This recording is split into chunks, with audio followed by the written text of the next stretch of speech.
Assalamualaikum warahmatullahi wabarakatuh. Perkenalkan nama saya Feby Eka Putri dengan NIP 2010-85-1002 yang akan mempresentasikan seminar hasil yang berjudul Strategi Belt and Road Initiative atau BRI Tiongkok dalam kerjasama kereta cepat Wush di Indonesia, di mana akan dimulai dari latar belakang.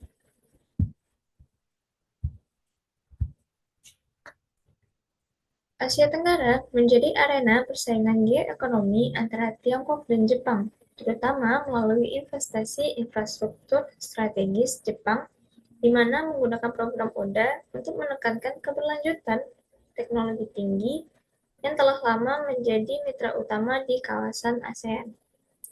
Namun, sejak peluncuran Belt and Road Initiative atau BRI oleh Tiongkok pada tahun 2013, dinamika investasi di kawasan ASEAN berubah secara signifikan, di mana Tiongkok menawarkan pembiayaan besar dan realisasi proyek yang cepat dibandingkan dengan Jepang.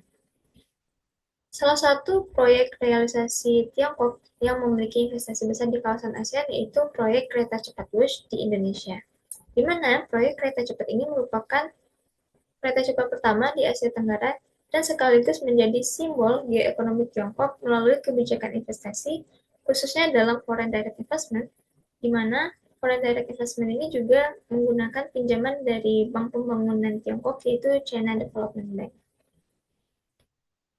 Proyek ini merupakan bagian dari strategi Tiongkok untuk meningkatkan konektivitas global, memperluas pengaruh melalui BRI, dan mencapai tujuan geopolitik khususnya di Indonesia sebagai kunci negara di ASEAN, di mana kita mengetahui bahwasanya Indonesia merupakan negara terbesar di kawasan ASEAN dan juga memiliki pengaruh politik yang cukup luas di kawasan ASEAN. Persaingan yang terjadi antara Tiongkok dan Jepang di kawasan ASEAN, di mana uh, hal ini memperlihatkan bahwasanya uh, negara-negara di Asia Tenggara memiliki potensi yang besar bagi negara Jepang dan Tiongkok untuk berinvestasi, di mana negara-negara di ASEAN merupakan negara berkembang yang masih membutuhkan bantuan dari negara-negara maju untuk dapat membangun perekonomiannya menjadi lebih baik.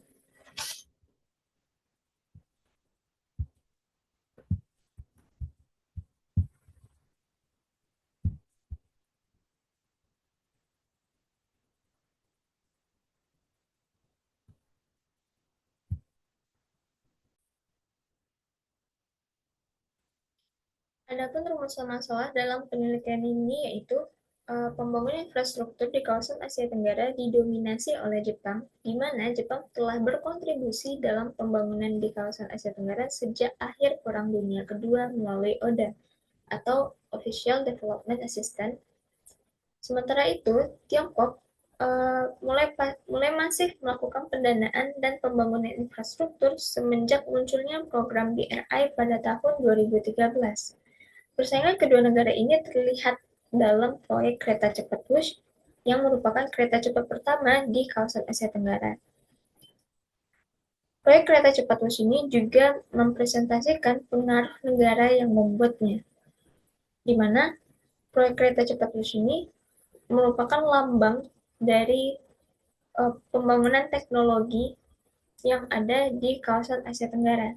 Sehingga dengan terpilihnya Tiongkok sebagai pemenang tender atas kereta cepat Wush ini memperlihatkan bagaimana dominasi Tiongkok di Indonesia dibandingkan dengan Jepang.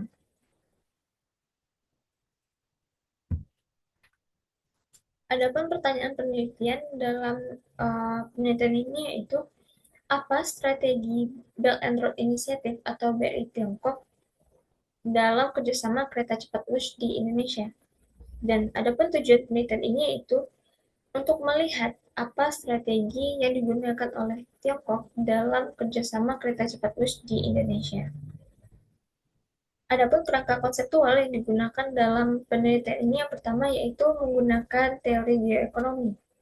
Teori geoekonomi yaitu penggunaan instrumen ekonomi untuk memajukan dan mempertahankan kepentingan nasional serta menghasilkan hasil geopolitik yang menguntungkan merupakan sintesis dari pengertian geoekonomi. Atau dapat kita sederhanakan bahwasanya geoekonomi merupakan penggunaan instrumen-instrumen ekonomi untuk mencapai kepentingan uh, kepentingan geopolitik. Adapun instrumen geoekonomi yang digunakan itu kebijakan investasi, di mana kebijakan investasi ini uh, dilihat pengaplikasiannya secara langsung melalui foreign direct investment. Nah, foreign direct investment sendiri adalah arus modal internasional di mana perusahaan dari suatu negara mendirikan atau memperluas perusahaannya di negara lain. Oleh karena itu, tidak hanya terjadi pemindahan sumber daya, tetapi juga terjadi pemberlakuan kontrol terhadap perusahaan di luar negeri. Adapun aktor-aktor yang terlibat dalam foreign direct investment ini yaitu berasal dari beberapa pihak, baik dari pemerintah swasta maupun individu.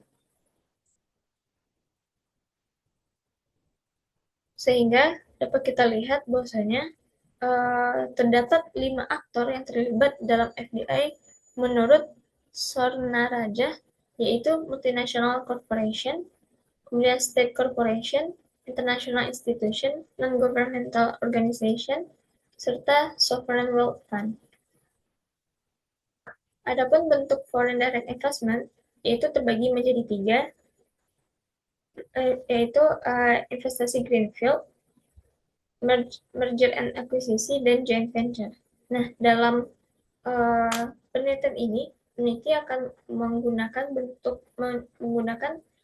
bentuk dari joint venture di mana sesuai dengan bentuk kerjasama yang ditawarkan oleh Tiongkok kepada Indonesia.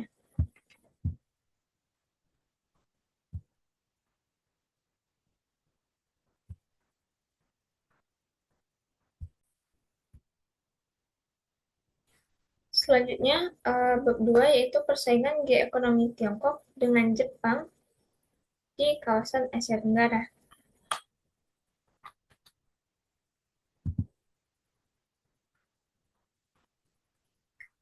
Sejarah kerjasama Jepang di kawasan Asia Tenggara.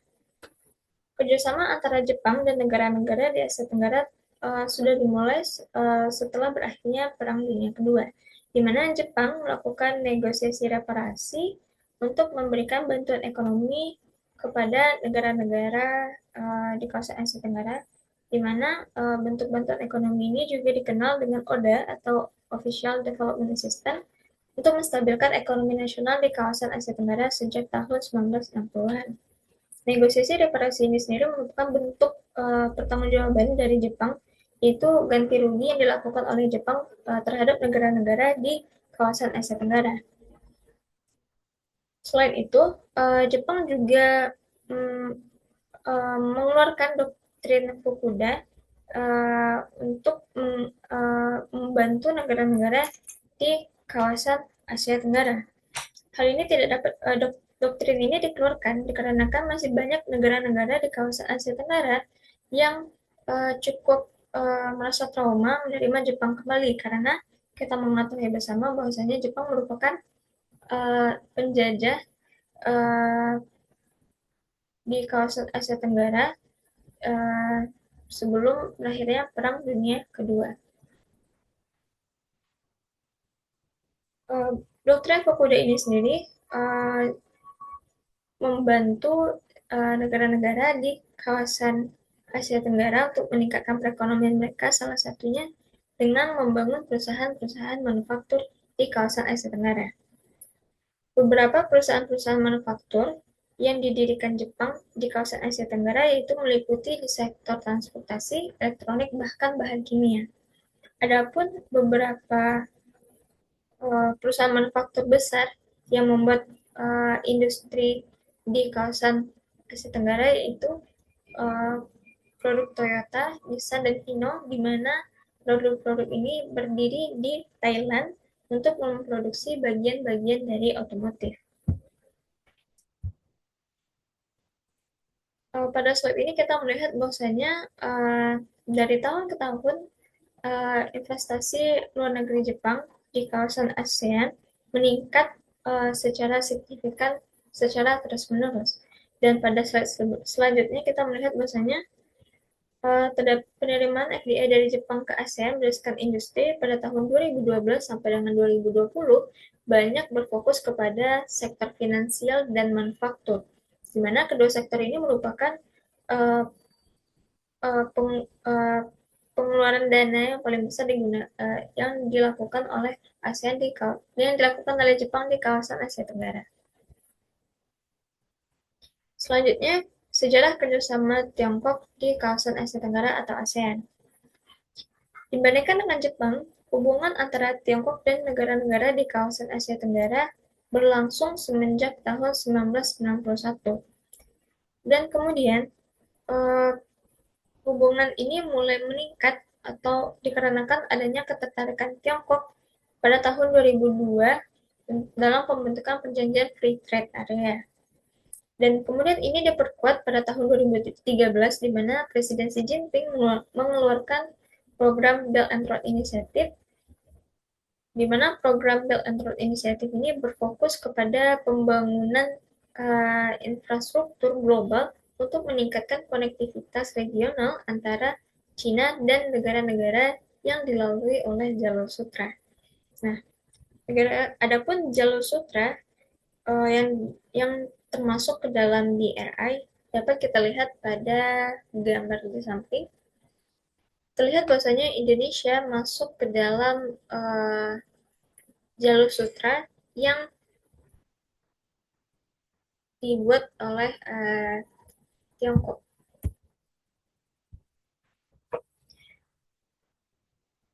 Berdasarkan sejarah kerjasama antara Jepang dan Tiongkok di kawasan Asia Tenggara, terdapat persaingan yang terjadi antara Jepang dan Tiongkok di kawasan Asia Tenggara. Yang pertama yaitu krisis finansial Asia pada tahun 1997, di mana krisis finansial Asia ini dimulai di Thailand, di mana perekonomian Thailand menjadi menurun secara drastis, dan Tiongkok merupakan negara pertama yang membantu Thailand untuk meningkatkan kembali perekonomiannya. Adapun bantuan yang diberikan oleh Tiongkok yaitu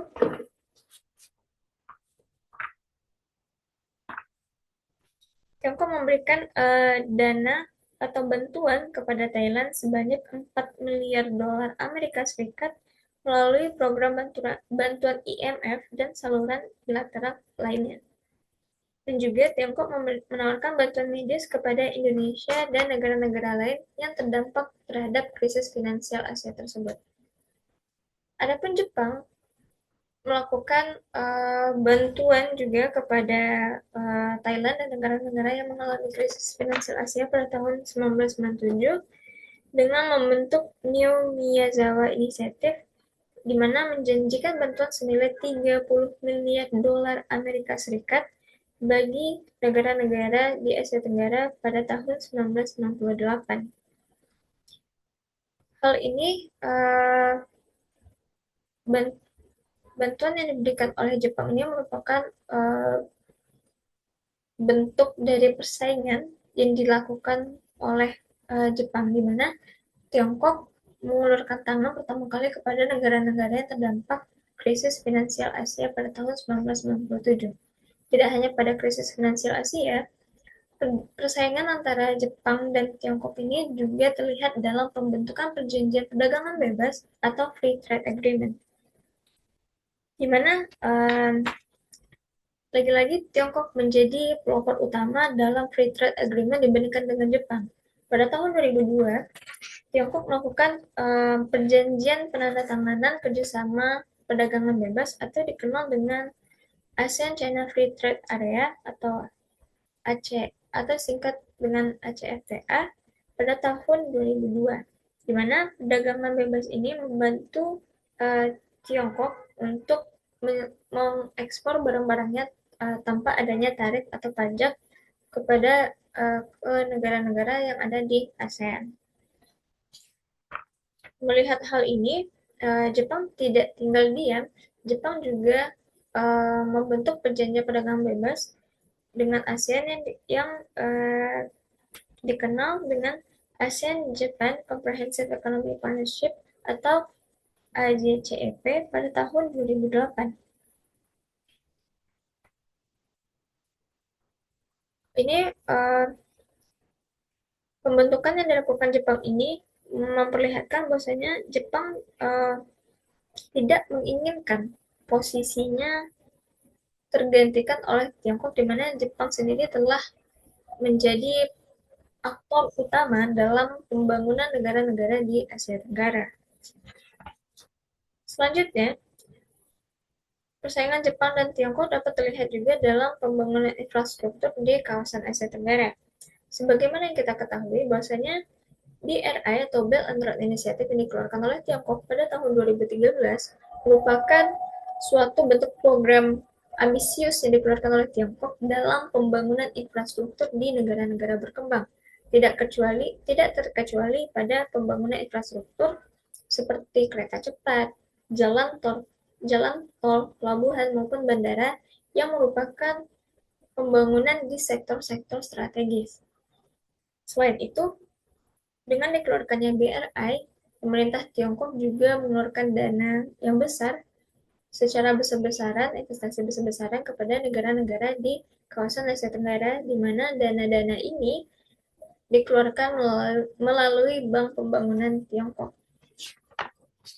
Melihat hal ini, tentu saja Jepang merasa tersaingi, sehingga khususnya pada proyek kereta cepat, di mana pada tahun 2015 Jepang mengeluarkan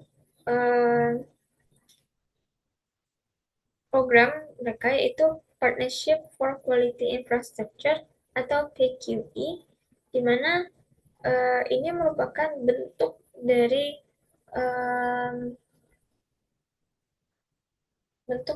kekalahan Jepang dari kemenangan Tiongkok atas tender proyek kereta cepat Fuji.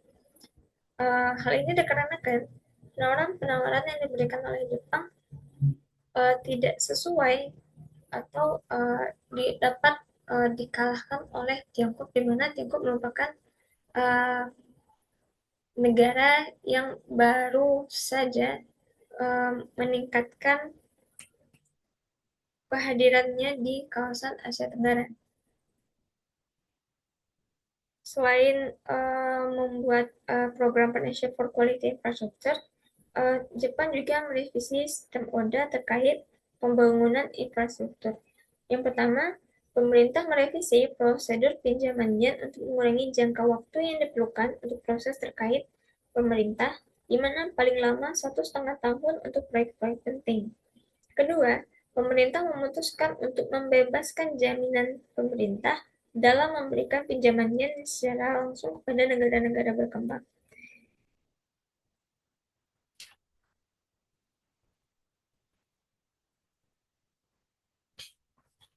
Selanjutnya yaitu ketiga, kebijakan investasi pemerintah Indonesia. Persaingan yang terjadi antara Tiongkok dan Jepang di kawasan Asia Tenggara membuat negara-negara di kawasan Asia Tenggara harus memilih negara mana yang dapat membutuhkan mereka. Sehingga pada penelitian ini, kebijakan investasi pemerintah Indonesia memainkan peran penting untuk melihat bagaimana persaingan antara Jepang dan Tiongkok terjadi di Indonesia, khususnya dalam kereta cepat bus, di mana pembangunan infrastruktur di Indonesia sendiri menempati peringkat ke-62 dari 140 negara dari segi infrastruktur dalam The Global Competitiveness Report 2014-2015 oleh World Economic Forum. Berdasarkan hal ini, pemerintah Indonesia melakukan pembangunan infrastruktur dan bertepatan dengan masa pemerintahan Presiden Jokowi pada tahun 2015 sampai dengan 2019, di mana berfokus kepada pembangunan infrastruktur yang tertuang dalam Rencana Pembangunan Jangka Menengah Nasional atau RPJMN 2015 sampai dengan 2019. Adapun dalam pemerintahan Presiden Jokowi pada tahun 2015 sampai dengan 2019 terdapat um, terdapat visi misi yang akan dilakukan oleh pemerintahan Jokowi pada masa jabatannya, di mana nawacita merupakan bentuk visi dan misi khususnya dalam pembangunan infrastruktur pada zaman pemerintahan Presiden Jokowi, di mana nawacita itu sendiri berisikan 9 agenda prioritas pembangunan yang akan dilakukan oleh Presiden Jokowi di masa kepemimpinannya. Yang pertama yaitu menghadirkan kembali negara untuk melindungi segenap bangsa dan memberikan rasa aman kepada seluruh warga negara. Kedua, membuat pemerintah selalu hadir dengan membangun tata kelola pemerintahan yang bersih, efektif, demokratis, dan terpercaya. Ketiga, membangun Indonesia dari pinggiran dengan memperkuat daerah-daerah dan desa dalam kerangka negara kesatuan. Keempat, memperkuat kehadiran negara dalam melakukan reformasi sistem dan penegakan hukum yang bebas korupsi, bermartabat, dan terpercaya. Kelima, meningkatkan kualitas hidup manusia dan masyarakat Indonesia. Keenam, meningkatkan produktivitas rakyat dan daya saing di pasar internasional, sehingga bangsa Indonesia bisa maju dan bangkit bersama bangsa-bangsa Asia lainnya. Ketujuh, mewujudkan kemandirian ekonomi dengan menggerakkan sektor-sektor strategis ekonomi domestik. Delapan, melakukan revolusi karakter bangsa. Dan kesembilan, memperteguh kebinekaan dan memperkuat restorasi sosial Indonesia. Visi agenda-agenda ataupun visi misi yang tercantum di dalam nawacita itu sendiri kemudian direalisasikan dalam proyek strategis nasional atau disingkat dengan PSN. PSN sendiri merupakan proyek-proyek infrastruktur pada masa pemerintahan Presiden Joko Widodo, di mana skala proyek ini bersifat strategis untuk menciptakan pertumbuhan ekonomi, pemerataan pembangunan, kesejahteraan, dan pembangunan daerah.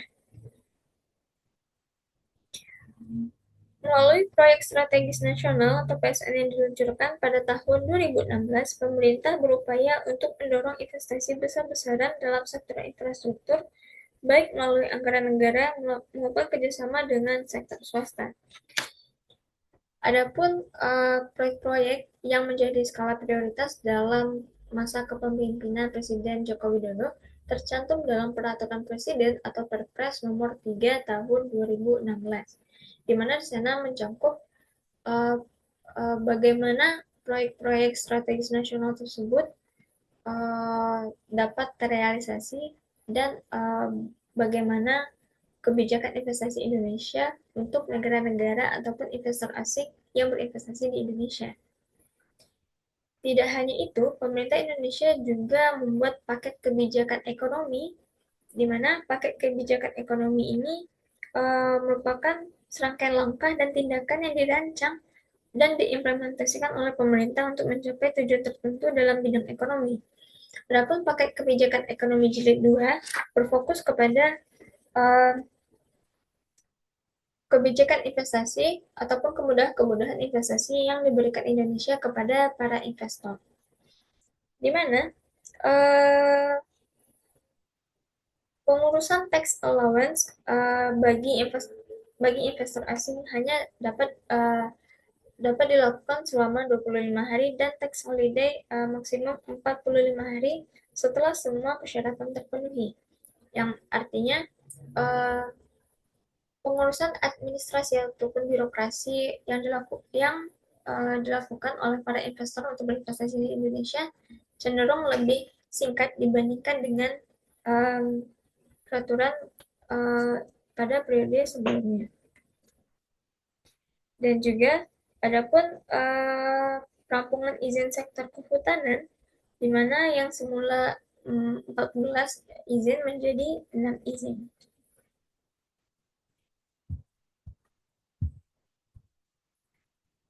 Selanjutnya itu peraturan investasi Indonesia pada periode sebelumnya.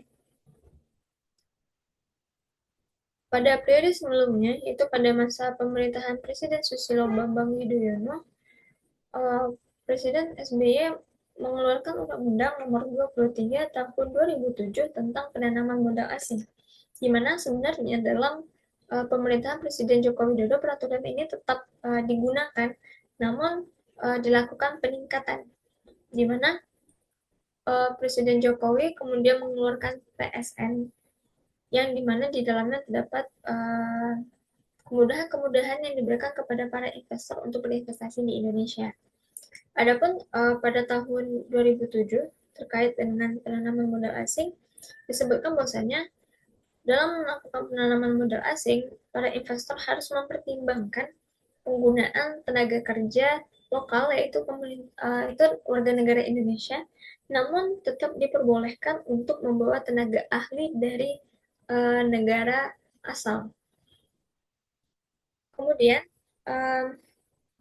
pada peraturan tersebut juga dijelaskan apa-apa saja sektor investasi terbuka dan investasi tertutup, di mana investasi terbuka yaitu selain dari investasi dalam sektor uh, persenjataan seperti produksi senjata, mesiu, alat peledak, serta peralatan perang, di mana hal ini dapat mengganggu keamanan serta kedaulatan nasional.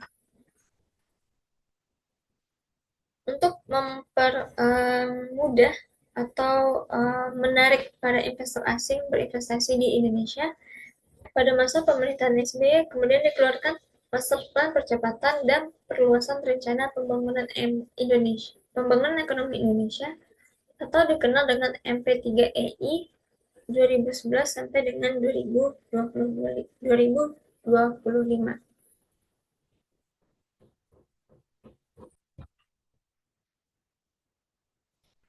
Master Plan ini mendorong investasi besar dalam infrastruktur dan perbaikan iklim investasi, di mana dapat mendorong pertumbuhan rata-rata investasi menjadi 8 sampai dengan 9% antara tahun 2015 sampai dengan 2025.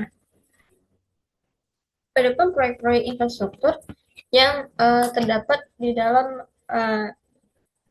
Master Plan ini yaitu pembangunan jalan tol, bandara, waduk, dan kereta api.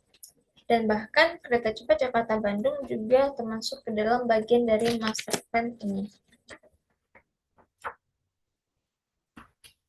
Namun melihat bahwasanya pada masa pemerintahan Presiden Susilo Bambang Yudhoyono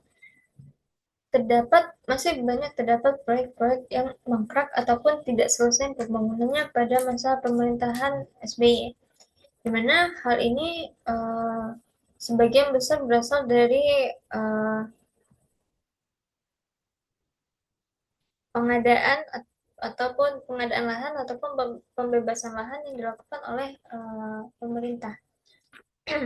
Maka dari itu, pemerintah mengeluarkan Undang-Undang Nomor 12 Tahun 2012 tentang pengadaan tanah bagi kepentingan umum, di mana peraturan ini berisikan ganti rugi yang dilakukan oleh pemerintah Indonesia kepada warga negara Indonesia, di mana lahan ataupun tempat tinggal mereka yang akan dijadikan sebagai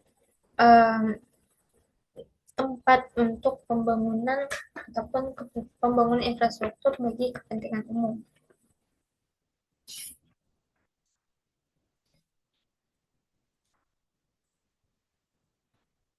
Kemudian yaitu perjalanan proyek kereta cepat Wush, di mana proyek kereta cepat Wush ini bukanlah proyek yang pertama kali dicanangkan pada masa pemerintahan Presiden Joko Widodo, melainkan proyek ini telah dicanangkan sebelumnya pada masa pemerintahan Presiden Susilo Bambang Yudhoyono, di mana Jepang merupakan negara yang pertama kali tertarik dalam proyek ini.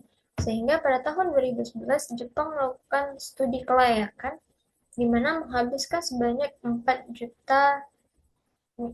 juta dolar untuk melakukan studi kelayakan tersebut. Namun dikarenakan adanya pergantian kepemimpinan, maka uh, maka terdapat juga pergantian peraturan dalam pembangunan proyek kereta cepat Wush ini, di mana pada masa pemerintahan Presiden Joko Widodo, beliau memberikan kesempatan bagi para investor asing lainnya untuk berinvestasi dalam proyek kereta cepat Wush. Sehingga pada masa inilah Tiongkok masuk untuk berkontribusi dalam investasi pembangunan proyek kereta cepat Wush ini. Dan dengan terpilihnya Tiongkok sebagai pemenang tender proyek kereta cepat Wush ini, pemerintah Indonesia mengeluarkan peraturan Presiden nomor 107 tahun 2015 tentang percepatan penyelenggaraan prasarana dan sarana kereta cepat antara Jakarta dan Bandung, yang dimana dapat kita lihat bahwasanya kereta cepat Wush atau kereta cepat Jakarta-Bandung merupakan proyek prioritas pada masa pemerintahan Presiden Joko Widodo. Nah, dapat kita lihat perbandingan penawaran antara Tiongkok dan Jepang dalam proyek kereta cepat Wush, di mana pendanaan yang dikeluarkan oleh China lebih sedikit dibandingkan dengan Jepang, dan juga Tiongkok menawarkan kelebihan-kelebihan lainnya yang sesuai dengan keinginan ataupun peraturan-peraturan yang ditetapkan oleh pemerintah Indonesia. Selanjutnya itu pada bab 4, analisis strategi Belt and Road Initiative ataupun BRI Tiongkok dalam kerjasama kereta cepat Wush di Indonesia. Sebagaimana yang kita ketahui sebelumnya, bahwasanya kereta cepat Wush merupakan kereta cepat yang telah ada pada masa pemerintahan Presiden SBY, di mana Jepang telah melakukan studi kelayakan pada tahun 2011 melalui JICA atau Japan International Corporation Agency. Dan dikarenakan pergantian kepemimpinan Presiden Jokowi, maka wacana terkait penawaran kereta cepat Wush kepada investor asing juga berubah. Dan dalam mewujudkan pembangunan infrastruktur yang merata, di mana diperlukan dana segar dari investor asing agar dapat merealisasikan proyek-proyek yang tercantum di dalam RPJMN+.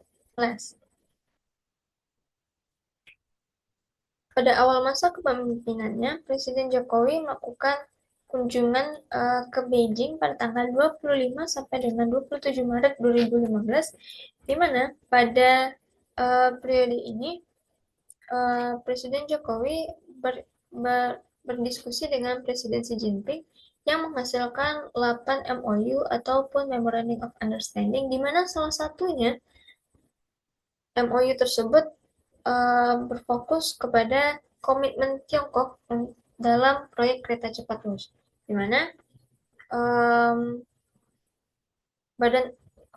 Menteri BUMN Indonesia yaitu Rini Sumarno dan National Development and Reform Commission atau NDRC Tiongkok yaitu Xu Xiaoxi pada tanggal 27 Maret 2015 berkomitmen bahwasanya Tiongkok akan memberikan dana sebesar 5 juta dolar Amerika untuk memulai studi kelayakan proyek kereta cepat Wush.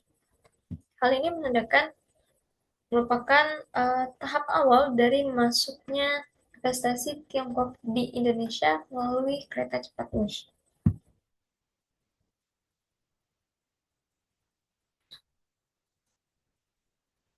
Adapun penawaran Tiongkok yang diberikan kepada Indonesia dalam pembangunan kereta cepat Wush, yaitu yang pertama, konsep kerjasama joint venture, di mana konsep kerjasama joint venture ini merupakan skema kerjasama bisnis ke bisnis ataupun skema kerjasama antara pemerintah dengan swasta, di mana tidak menggunakan anggaran pendapatan belanja negara ataupun APBN, melainkan menggunakan modal dari masing-masing perusahaan. Hal ini sesuai dengan kebijakan pemerintah Indonesia, di mana pemerintah Indonesia tidak ingin menggunakan anggaran pendapatan belanja negara ataupun APBN dalam pembangunan infrastruktur proyek kereta cepat Wush. Hal ini dikarenakan pada masa pemerintahan Presiden Joko Widodo, Pemerintah Indonesia ingin melakukan pemerataan pembangunan infrastruktur di seluruh wilayah Indonesia. Apabila menggunakan APBN dalam pembangunan proyek kereta cepat WUSH, maka pemerataan proyek infrastruktur di seluruh Indonesia tidak dapat direalisasikan dengan baik dan penggunaan APBN hanya berfokus kepada Pulau Jawa saja. Selain itu, Tiongkok juga menawarkan pendanaan proyek kereta cepat bus, yaitu dengan tidak menggunakan APBN, serta Tiongkok akan memberikan pinjaman melalui China Development Bank ataupun Bank Pembangunan Tiongkok sebesar 75% dari total biaya konstruksi kereta cepat. Sementara itu, 25%-nya pembiayaan ditanggung langsung oleh perusahaan patungan antara BUMN Tiongkok dan konsorsium BUMN Indonesia yang dikenal dengan kereta PT KCIC atau PT Kereta Cepat Indonesia Cina. Kemudian Tiongkok juga melakukan penawaran terkait transfer teknologi, di mana uh, Tiongkok melakukan transfer teknologi dalam komponen pembuatan grider, yaitu komponen yang digunakan untuk pembuatan proyek kereta cepat bus.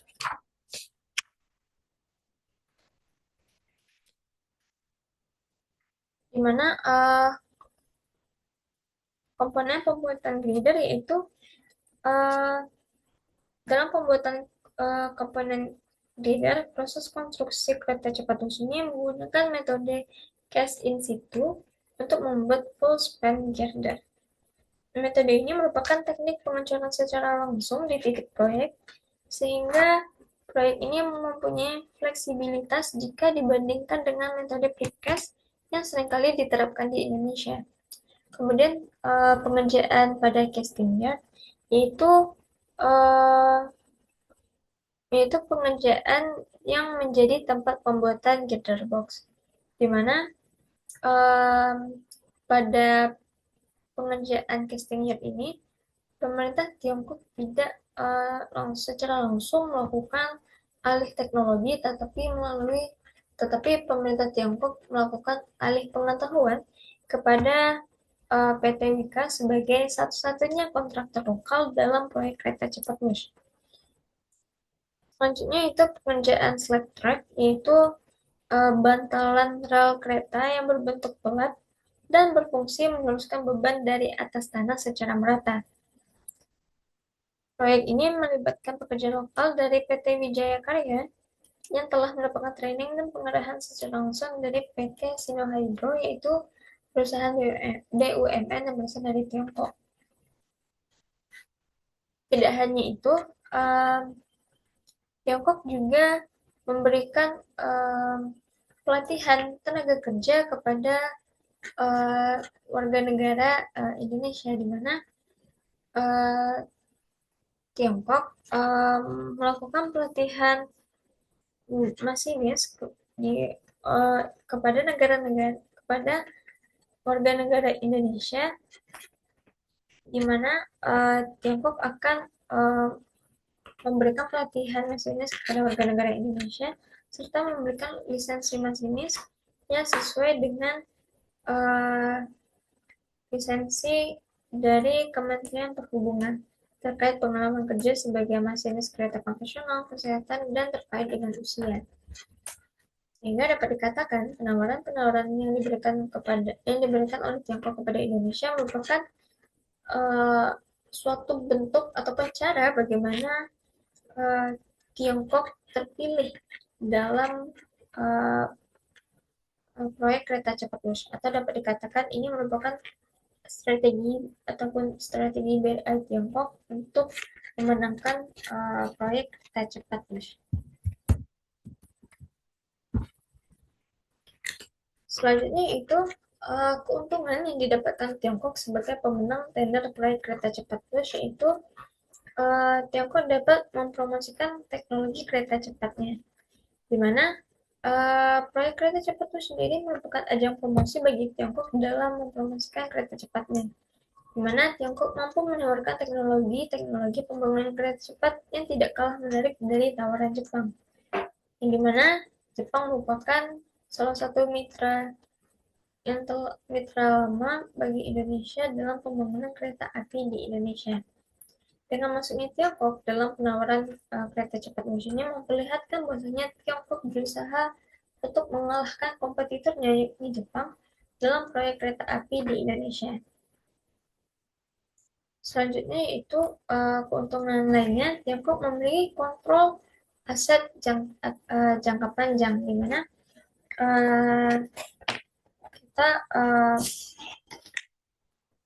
di mana Tiongkok dapat memperluas perusahaan BUMN Tiongkoknya, uh, di mana BRI sendiri merupakan pintu masuk bagi perusahaan-perusahaan BUMN Tiongkok untuk dapat melebarkan bisnisnya uh, di negara asing. Selanjutnya, aset kontrol jangka panjang atas aset yang dimiliki oleh Tiongkok itu dapat dilihat dari uh, saham yang dipegang oleh Tiongkok dalam proyek kereta cepat bus yaitu sebesar 40%. Sehingga apabila kereta cepat bus telah selesai dibangun dan kemudian dioperasikan, Tiongkok tetap memiliki keuntungan ekonomi di mana sebanyak 40% dari total penghasilan yang dihasilkan oleh proyek kereta cepat bus merupakan milik Tiongkok. Dan ini tidak akan berhenti sampai dengan berakhirnya proyek kereta cepat bus di Indonesia.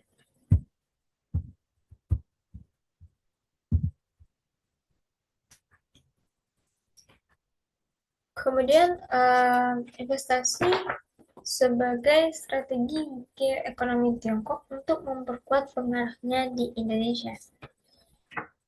Tidak dapat kita pungkiri bahwasanya investasi besar-besaran yang dikeluarkan oleh Tiongkok merupakan salah satu bentuk bagaimana Tiongkok mempengaruhi negara-negara di kawasan Asia Tenggara. Dengan masuknya investasi BRI Tiongkok di kawasan Asia Tenggara, memperlihatkan bagaimana Tiongkok memperluas pengaruhnya melalui investasi. Nah, investasi asing langsung atau foreign direct investment menjadi senjata utama dalam strategi geoekonomi Tiongkok yang mencerminkan kemampuan Tiongkok untuk mengintegrasikan kepentingan ekonomi dengan tujuan politiknya. Kereta cepat bus ini sendiri merupakan suatu hal penting bagi Tiongkok untuk memperkuat pengaruhnya di Indonesia, di mana merupakan negara kunci dalam jalur maritim global. Dan kemenangan Tiongkok atas kereta cepat bus ini merupakan kemenangan simbolis atas Jepang dalam kompetisi regional untuk pengaruh ekonomi dan teknologi. Sebagai bagian dari Belt and Road Initiative, proyek ini mencerminkan strategi Tiongkok untuk menciptakan jaringan infrastruktur modern yang menghubungkan berbagai wilayah strategis, tidak hanya di Asia Tenggara, tetapi juga secara global. Proyek ini tidak hanya menunjukkan superioritas teknis dan finansial Tiongkok, tetapi juga menciptakan ketergantungan ekonomi yang signifikan melalui skema joint venture dengan dominasi aspek pendanaan dan teknologi oleh Tiongkok. Hal ini juga sekaligus menggoyahkan dominasi Jepang di kawasan. Dalam perspektif geopolitik, kemenangan Tiongkok atas Jepang ini menjadi suatu kunci dalam membangun jejaring pengaruh globalnya, di mana mempertegas bahwasanya investasi Tiongkok ini merupakan alat geoekonomi yang efektif dalam perimbangan kekuatan regional di kawasan Asia Tenggara.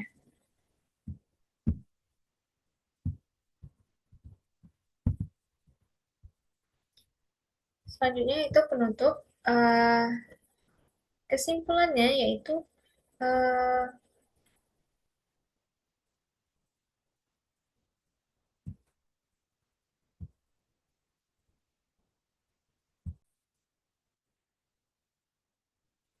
Sehingga dapat ditarik kesimpulan dalam penelitian ini yaitu proyek kereta cepat Wush merupakan bagian dari strategi Belt and Road Initiative ataupun BRI Tiongkok yang memanfaatkan ekonomi khususnya dalam kebijakan investasi untuk memperluas pengaruh politik dan ekonominya.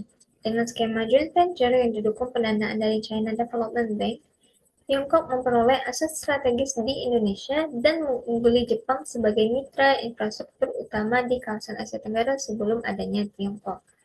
Proyek ini mencerminkan dominasi Tiongkok dalam pembangunan infrastruktur global, di mana didukung oleh kebijakan investasi luar negeri dan regulasi yang dipermudah oleh pemerintah Indonesia. Adapun saran dalam penelitian ini yaitu penelitian ini masih sangat jauh dari kata sempurna sehingga diharapkan bagi peneliti selanjutnya untuk dapat meneliti lebih baik di mana uh, peneliti selanjutnya dapat meneliti bagaimana kereta cepat Wush sebagai pionir Tiongkok dalam meningkatkan pengaruh Tiongkok dalam persaingan infrastruktur di kawasan Asia Tenggara. Dan peneliti menyarankan untuk menggunakan pisau analisis selain ekonomi sehingga dapat menghasilkan penelitian yang bervariatif, solutif, dan eksplanatif yang dapat menjadi sebuah karya ilmiah. Demikian presentasi terkait seminar hasil saya. Apabila ada kekurangan, saya mohon maaf. Saya ucapkan terima kasih.